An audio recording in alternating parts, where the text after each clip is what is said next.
Hi, so I'm Lynn Kirkham and this is the Green Mantle in Tipperary, and I'm going to be giving a couple of workshops showing you how to make some structures for your garden. The theme I've been given is Give Me Shelter. So there's lots of ways that you can get shelter in the garden and lots of things you can be sheltering from. So sheltering from the wind, sheltering from the rain, the weather in general, but also more of a sort of spiritual shelter. So we'll be looking into those things, and I'll be showing you lots of different techniques and how to use different natural materials to build different kinds of structures. So maybe we'll just have a look at a few structures around the garden and look at different ways that you can build things to start. So some of the materials that are really good to use for building structures in the garden is hazel. These are hazel rods here, beautiful straight ones, not so easy to get. And these are willow rods, and these were cut from the hedgerow. So there's lots and lots of different varieties of willow, and not all of them are great for weaving, but most of them can be used for building garden structures. An important thing about willow is that if you take a fresh willow stick at this time of year and you plant it into the ground, then it'll grow into another tree exactly the same as the one you cut it from. So it's really easy to propagate, and these ones here are just standing in water waiting for planting. But a lot of structures are made out of willow and hazel for supporting plants, and there's also screening can be made. Screening and shelters, windbreaks and things like that can be made. So this structure here is made out of really big and strong willows and hazels, and we use these posts, these wooden posts, for building it. So there's lots and lots of ways that you can make structures for your garden, and building them directly in situ is one of them. We'll talk a little bit more about this later on. But the choice of material for your upright is very important, and it's also very important that you balance your weaving materials with your upright materials for this type of work. So as you can see here, we've got very strong weavers and very strong uprights, and the space between them is very large. So we'll go into that a little bit more later on. Okay, so this is some willow that we're actually growing especially for basket making. And like that, we took the small cuttings and we put them into the ground. If you use a weed suppressor, it really helps. And as you can see, after just a couple of years, these have grown lots and lots of nice rods for weaving. And to cut these, the easiest way to do it is to take a big handful like that, and just using a pair of secateurs, you can just cut quite easily. And all these willows will be cut by hand in the next week before they come into leaf.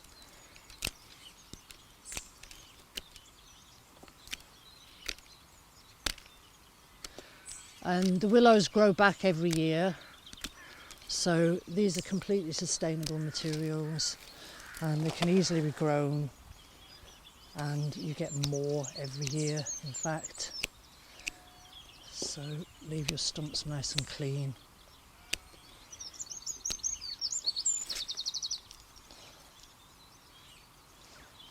So here's another whole load of willows that I've brought in this season, and obviously I do this for a living, so I'm bringing home a lot of materials, and it's not always easy to get. So the next thing I'm going to show you is how you can get your own materials out in the countryside. Unfortunately, by the time you see the video, it will be a little bit out of season, so a lot of things will be coming into leaf. So we'll talk about that as we go around. It's ideal to cut all the materials before they come into leaf, when they're still in their dormant state, and that's for two reasons. And one is that the sap is rising and there's a lot of moisture in them. In another week or two, these will be, the bark will start to come off too easily and you won't really be able to use them. So these willows, any willows or any material that's cut fresh is known as green material. So if I talk about green willow, it's not about the colour, it's about the state of its life that it's in. And here we've got various different willows, basketry willows, and some really good ones for catkins. And another important thing about willow is that it produces really early pollen for the bees to feed on. So it's a great plant to grow in your garden and to leave to grow into catkins to provide early food for the bees and other pollinators. So as you can see, these willows here, I've left them to grow. This is another variety, it produces fantastic catkins, perfect pollen for the bees. And I leave several willows around the garden to do this every year. I don't cut them all.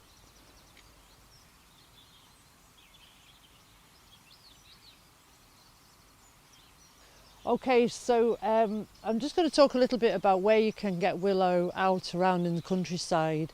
And obviously you can't just go anywhere you like and cut down willow trees and do all that. But for example here, this is at the edge of the forestry. I actually planted these, so I know it's okay to cut them. But you can see what they look like more growing in their natural state when they haven't been cut down every year. And you can see even here there's still quite a lot of useful sticks in here. This would be a really, really good weaver, for example, while this one here would make a really good upright. Again, if you're going to go cutting, choose the stick that you want, make sure it's nice and clean, make sure it's useful. This one here, really good strong stick for the outside, but it's got quite a big branchy area going on there, so I'm going to leave him and I'm going to see if I can find a straighter one. And this one here is much straighter along its length, so I'm going to take that one off. And because of the time of year and because of the catkins, I'm not going to cut very much off each plant, just one or two sticks.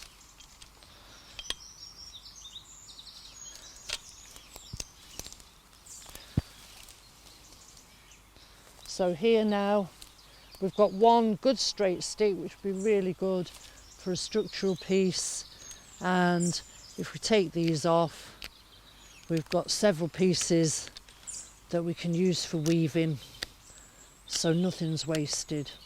There's over 500 different types of willow and many of them can crossbreed with each other, so species of willow is a huge subject. Most of them produce the catkins in the spring.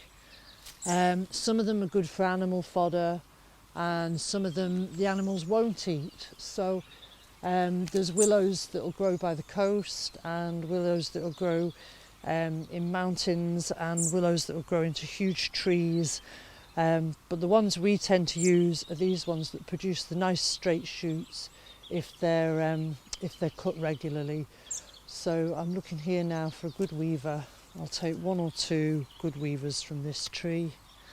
Thank you, Mr. Willow, they're lovely.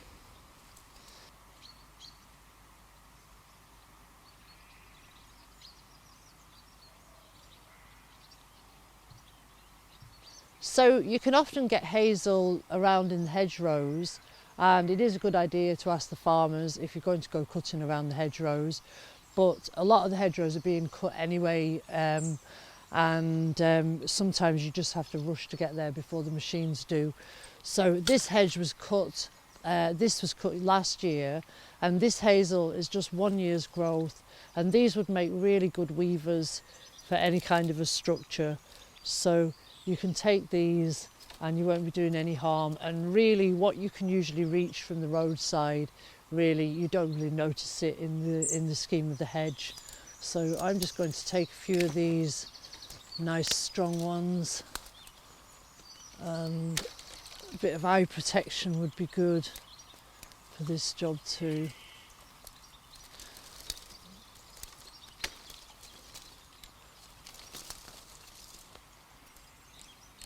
So there we've got a few really nice good weavers there, we could get a few more. So these hazels, they're a little bit older, they won't produce a catkin in the first year, but as you can see here these are producing a catkin and they've started to branch and they're that little bit thicker. So these would be good for the uprights for a smaller structure, or the uprights, or for weavers for a big structure. So we could get a few of those as well. If you're using the secateurs, it's a good idea if you pull the stick down away from the blade and then cut, then you can get through much thicker stuff with the secateurs. But if you have weak wrists, use the loppers for this job. So 2 good strong weavers or nice uprights for a smaller plant support. So there's some fantastic hazel here. As you can see, it's really lovely and straight and lovely thickness, using for anything really, for weaving or for the uprights in the structure. But as often is the case, it's really difficult to get up there and to get in to cut it with the briars and the thorns and everything. So the next thing I'm going to show you is an easier way that you can get this type of material. So here we have a hedge and it's all hazel, and it's already been cut. So I'm going to just start to gather some of this up. It can be hard work again because sometimes they're tangled with each other and you have to watch out for thorns and other things like that. So, but they're lovely materials, lovely sticks, just asking to be picked up. They're only going to be wasted. So we're doing a service, we're cleaning out the ditch and we're gathering materials for ourselves. So this is great. We could also do some litter picking while we were here. One of these, I'd probably chop him down a little bit to bring him home. He's a bit big. I have the loppers there ready. So here we have, just from the side of the road, the best material for absolutely nothing. And you can't do better than that. So very happy to find these. And I had permission to pick them up, so don't worry about that. The problem with this class is that it's going out in May, and in May a lot of the trees will have come into leaf, and also birds will be nesting and all those sorts of things. So this is probably going to be the best way for you to get materials for yourself at that time of year, is to look for places where it is already cut. So just another thing to consider if you are going out around the hedgerows is the birds and the wildlife. And always, if I was approaching a hedge, I'd try to be aware of what's going on and notice if any little birds came flitting out. Usually if they're nesting in there, they'll flit out and make a few sounds to let you know that you're not welcome. So always be aware of those things if you're working out in nature. So you can see that getting materials in nature and around the countryside, it is possible, and it's a great thing to do. But it's not always feasible for everybody. So if anybody wants to get materials to build a structure for their garden, you can actually buy them from people who grow, especially, and who harvest during the winter when the leaves are off the trees. So that's the best time to do it. So if you want to buy materials for the project, just get in touch and we can sort that out for you.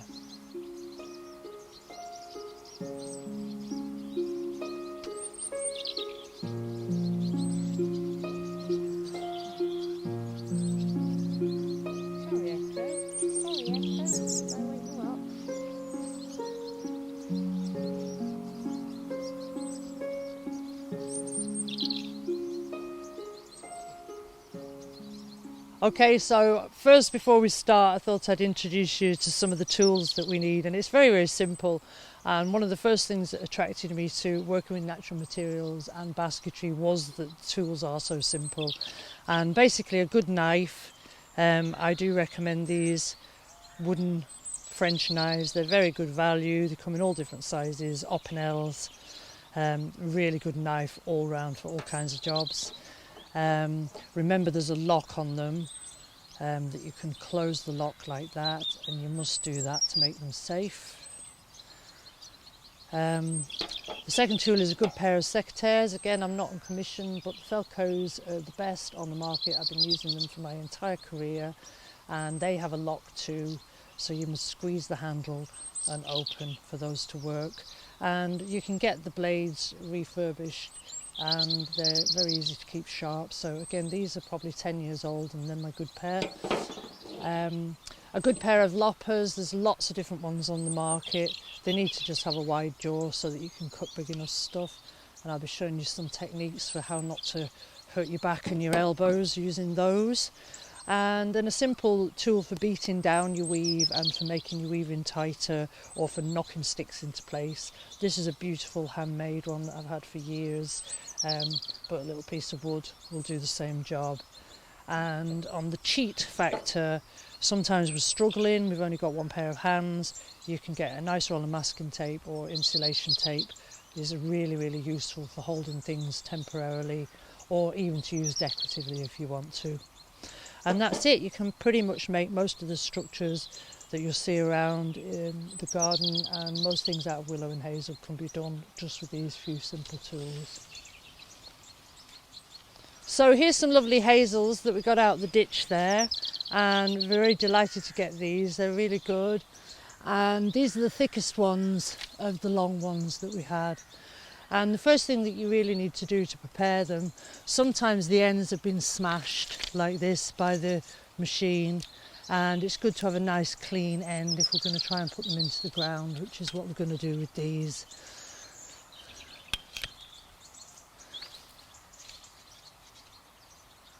It's always a good idea to take your hand well out of the way before you make the cut. And this is a good way to use the loppers to put them down on the ground like that and use them like a scissors action, and that way you don't hurt your back. And I'm cutting a slight angle and a clean end on some of these.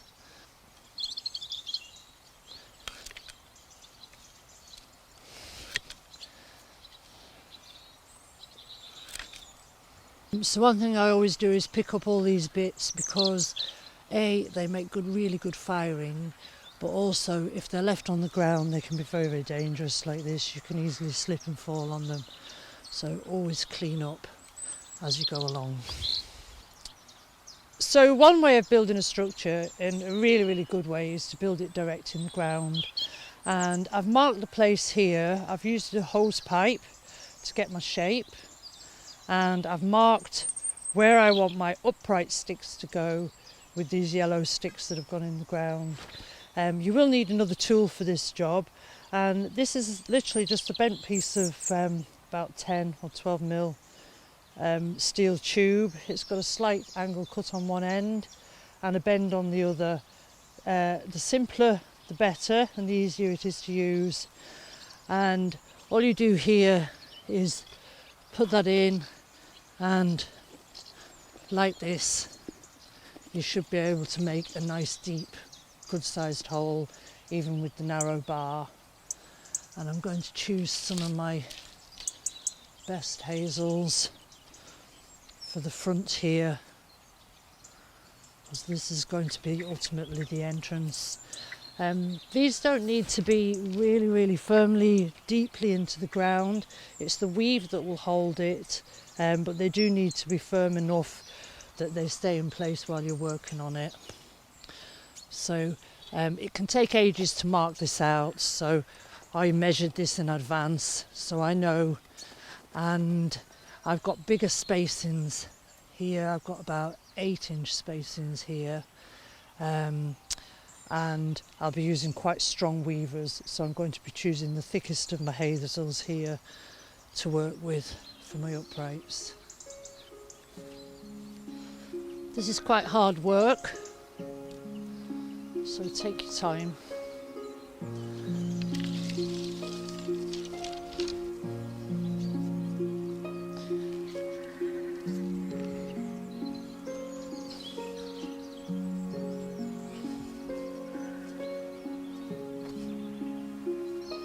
So I chose a nice strong one to put in the back there, centre.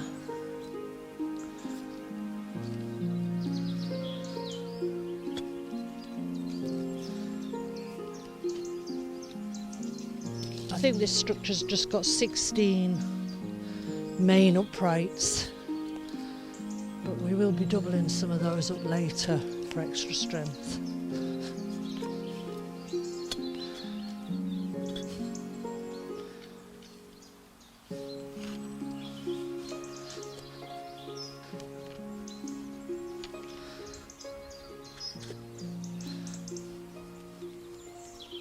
Okay, so there's the basic setup in the ground. The spacings are as even as I could get them, allowing for stones in the ground and things like that. So you don't have to be too fussy. Your sticks don't have to be perfect. I don't mind side branches. I'll cut them off later if they annoy me, or I might use them. So just getting a basic setup is what you need. So say these are good strong uprights, nice wide spacings, and I'll be using really strong weavers to start this off next. Okay, so if you're in a situation where you can't actually put the sticks down in the ground to start your piece, or if you want to make the structure and then move it to a different location after, a good way of doing it is to make it into a piece of wood or a board like this. Now these ones here were made for building screens and fences, and as you can see, the different spacings and the different sizes of holes relate to each other on these, and like that I could use the same piece of wood to make several different fences. And this is one of the ones that I use for making the plant supports, the round plant supports for the garden. So what I'm going to show you now is how to make a bigger one of these and how to mark it out for the holes and all. So we'll go inside and do that. Okay, so here I've started to set up a new base to make a structure that's a similar shape and size, a little bit smaller than the one outside. And the easiest way to do this, I literally sat in the middle of the board and drew around myself, but then I made a paper template because to get two halves well matched is quite difficult.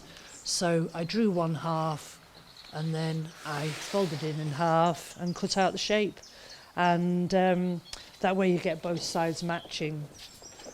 So there's my template. I then drew around that onto the board and I marked the spacing where I need to drill my holes. And a good way to do that and to mark up is once you know the distance apart that you need them. We've got a hen in here. If you know the space apart you want them, you can cut something. This is just a little strip of bark. Cut something to size, and then you can use that as a marker, moving it around your piece as you go. And a good tip is to start at the one side and go to the back, start at the other side and go to the back. And that way, if this space here ends up a little bit smaller, then that's not the end of the world, because it often opens out there later anyway. So I'm going to just show you how to drill these. And for the drilling, I use a spade bit, which looks like this. I usually find 18 to 22 mil is plenty big enough. They come in all sizes. I tend to use 20s, 19s the most.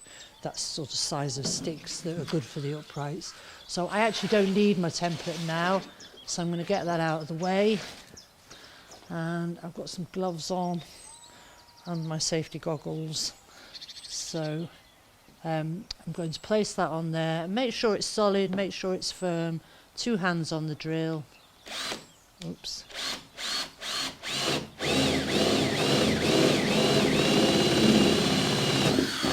The reason I've got the piece of wood high off the ground is so I don't break the drill bit when it goes through.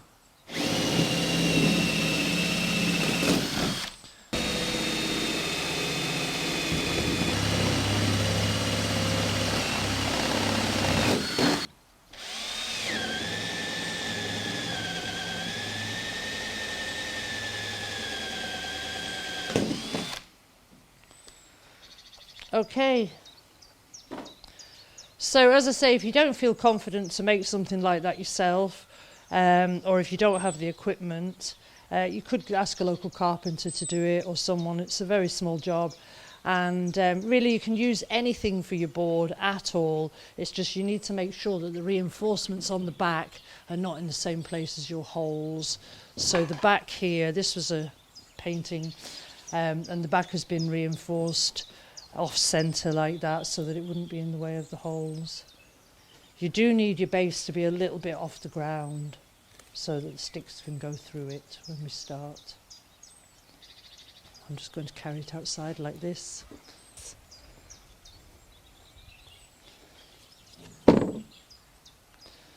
So I'm going to put this one together out here and there's slightly smaller uprights in this one, slightly closer together. And just out of interest, these are hazel trees here growing above where we're working, and you can see the little catkins coming on these, the lamb's tails as they were called. And I planted these hazels from hazelnuts many years ago, and now every autumn I have a visiting red squirrel coming to eat the nuts, so that's wonderful. So hazels, again, a great nature plant as well as a great weaving plant. Okay, so I've set my board up now outside, and I've put a little piece of wood underneath it just to lift it off the ground a little bit more. That's just to give room for my sticks to go through, and so that they're well held when I'm doing the weaving. Both the base, the wooden base, will be taken off later, and it really is just to hold the sticks in place while you get started. So the pattern that you draw on here, it can be any shape you like really.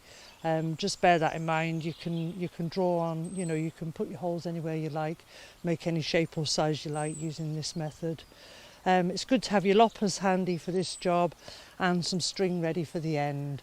So I'm going to start putting some of these sticks now into the holes on there and setting this one up, and some of them I'll cut a little fresh cut on the end if I'm not happy with them, and hopefully these will fit. I'm going to have to hook them on the trees above. I put a slightly bigger hole in the front here,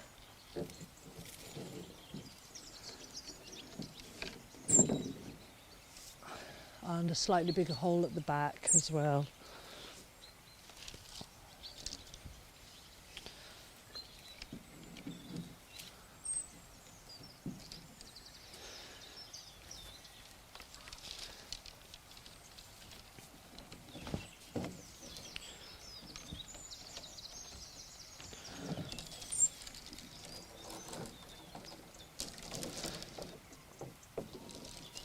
Don't worry about them flopping about at this stage, we'll get them together in a minute.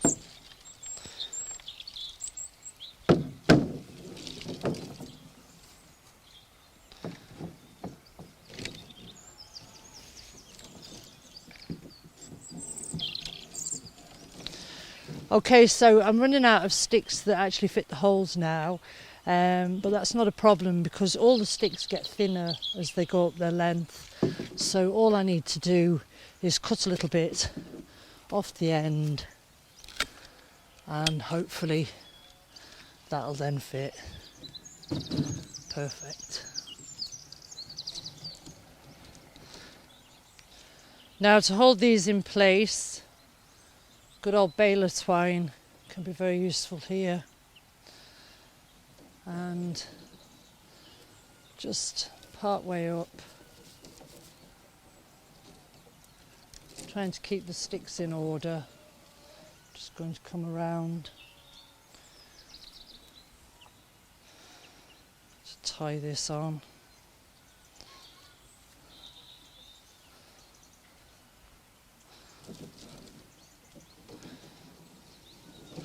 And I'm pulling that quite tight in because that'll really help to hold them in place as I'm weaving. Any old bit of string will do for that job. And then put your sticks in order.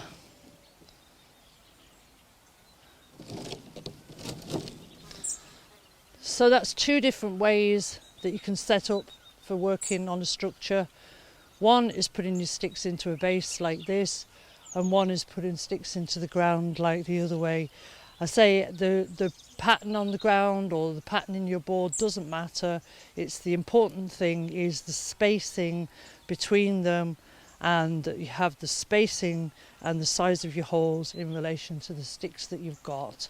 So each time we're trying to use the materials that we've got to hand, not having to get something specially.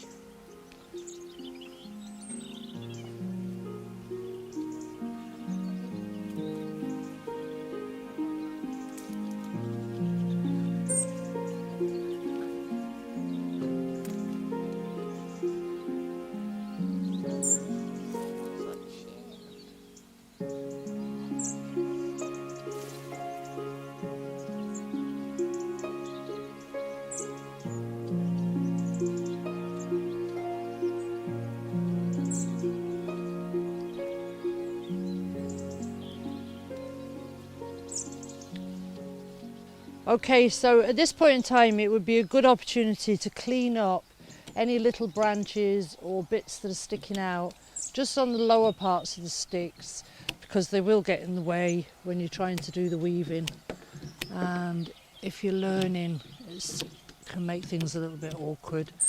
So I'm just going to clean those lower branches away.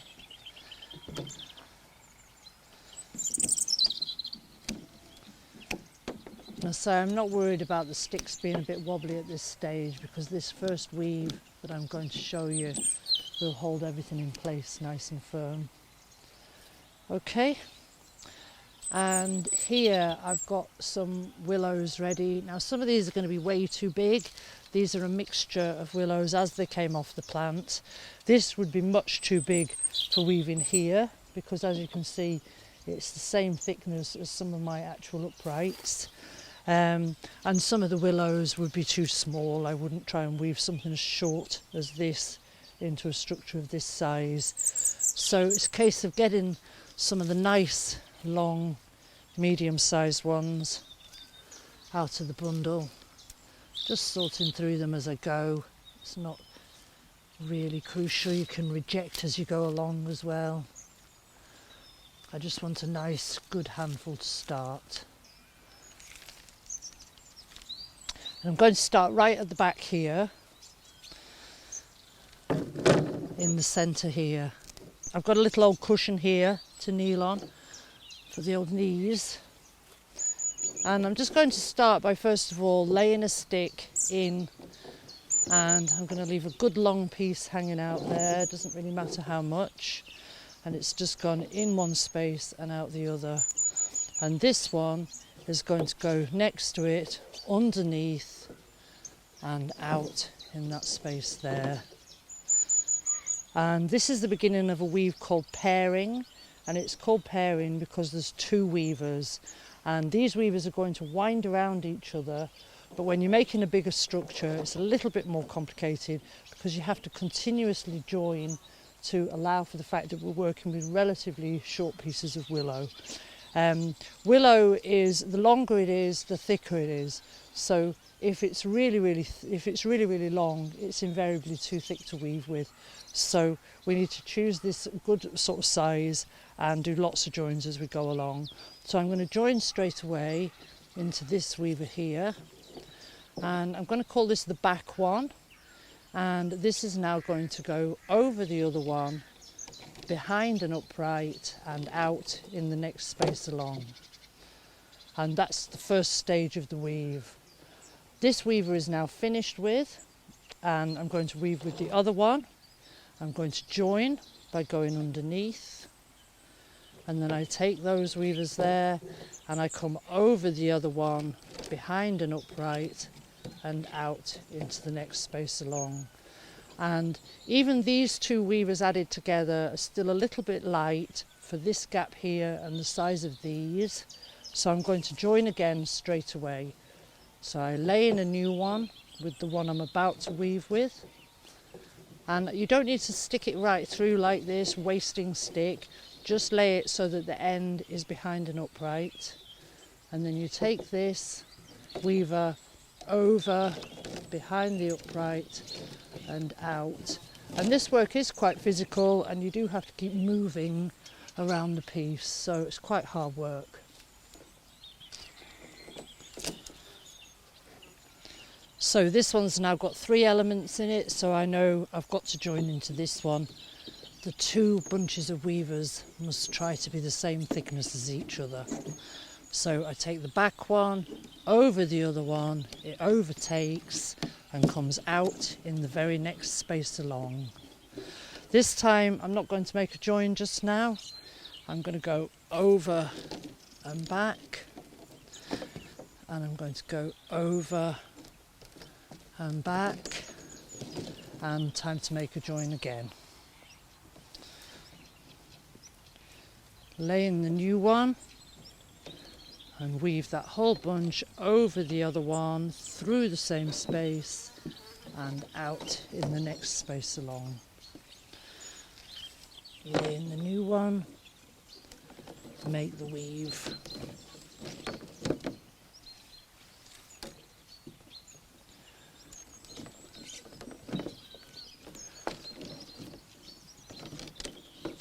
And as you get towards the corner, we're going to have to turn round now and go back the other way. So it's really important that you've got good weavers at this point. So to turn the corner, a good way is to take this one as if it was going first, hold it there, and then bring this one around and through. And now you're set up to go back the other way. Take this one over and back. And at this point you really can start organising your uprights as well. Use a little bit light. Making sure that your uprights are standing square and where you want them. You need a couple of rows of this weave to really hold them.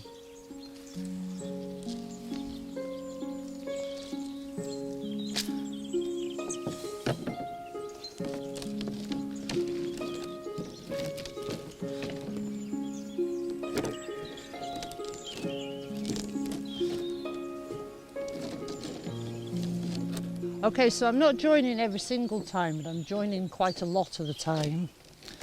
And as I come back to this place where we started, I'm just going to take up those sticks from the previous row. And the reason we do that is just so that there's no beginning as such.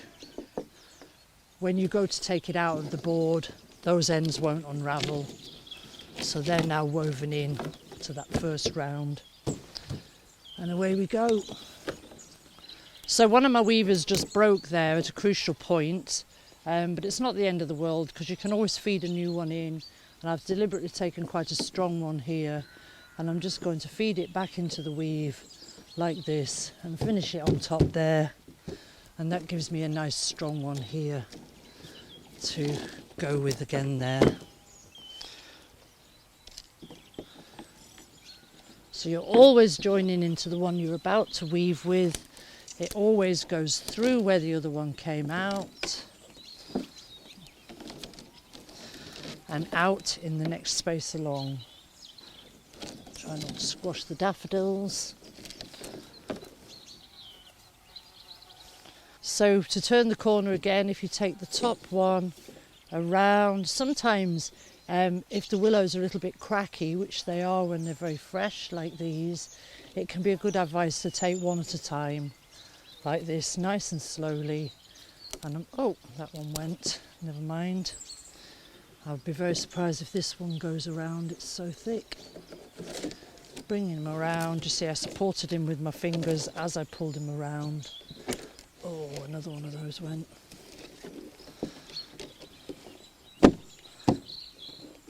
And then away you go again. So this pairing weave, the most important thing about this weave is that the back weaver is always crossing the other weaver and then coming out. So in effect, the two weavers are actually winding around each other like this as they go, and each time they cross they're capturing an upright in between, and that's what the strength of this weave is. And it really is the most important weave to learn in willow and in basket making, because it just does hold everything in position really, really strongly.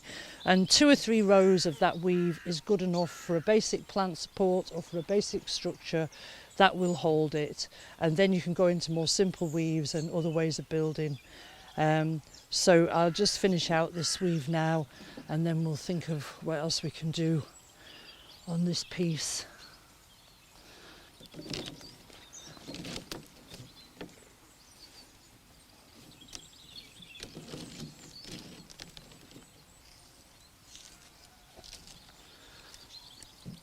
So this tool here, this would be a good point to use this and go around and give the weaving a good tap down to firm it all up. And you can also do this with your foot if you want to. And it just makes everything super strong and super tight. Okay, so on this structure, the uprights are much further apart and they're that little bit stronger. So that means I can use bigger willow, and some of the willows that I didn't use over there are now good for here. So In fact, I'm going to start with two really strong ones here. And this time we don't really need to leave the ends sticking out because I'm not going to take it out of the ground after. So what I do here is I just put one like this behind an upright and in front of another from where I'm standing. And this one is going to go under there and behind that upright there. So you really just put in one either side of an upright and crossing them like this. And then this one, the one from underneath, must go over the other one, behind the upright and out in the next space along. And I'm not worried about squashing the comfrey. This is comfrey, this plant here, and this is the three-cornered leek or the wild garlic. This is a great salad plant and really strong smelling of garlic at this time of year. And the comfrey is a really good healing plant, but as you can see it's everywhere here, and it'll handle a little bit of squashing at this time of year, and it'll be quite nice to have the comfrey atmosphere inside our structure when it's built. So as before, I'm going to need to join regularly, even maybe every time, with my uprights this far apart. So it's the weaver goes over the other one and out in the next space along. Join underneath and the weaver over the other one and out in the next space along. And again, it's quite physical, it's quite active, and it keeps you fit. Again, this crossing weave ties these uprights in position, so don't worry if they're a bit wobbly at this stage. And you see how with my left hand I always hold the weave down tight. One mistake people make is they do this, and as they pull on this, they lift the weave in and sometimes the upright out of the ground. So keep it all pushed down tightly as you work.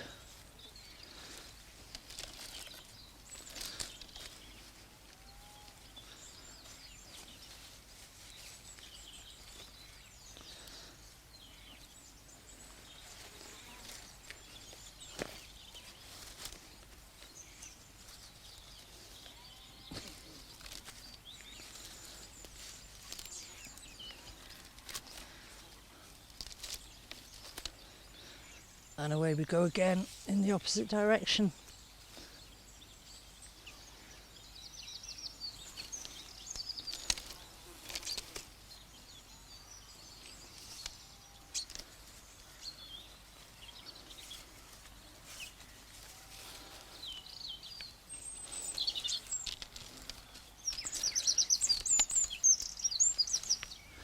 Okay, so just 2 or 3 rows of this pairing weave at the bottom of your structure is always worth doing.